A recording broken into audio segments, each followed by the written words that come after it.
Did you know when most countries want to trade, they have to use the US dollar, and that gives the US a huge economic advantage? Let's explain why. When two countries with different currencies want to trade with each other, the most frequent way this happens is by financial institutions converting each currency into a common currency. The most widely used common currency, accounting for over 80% of global trade finance, is the US dollar.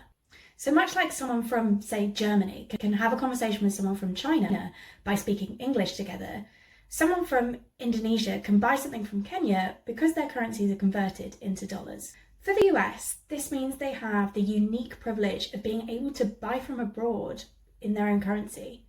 But for other countries, especially those with weaker currencies, having to exchange your money for dollars is an expensive extra step. That's because the dollar has consistently been perceived as a stable or less risky currency to hold, meaning it's valued more highly.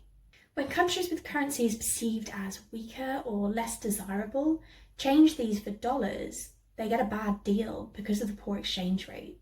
What this means is that instead, these countries are forced to gear their economies towards exporting enough to earn the dollars they need through trade. If they can't do that, they're forced to take out expensive loans. This is a problem the US simply doesn't face. It can import much more than it exports, which is a huge advantage. By getting to use its own currency, this is a problem the US simply doesn't face.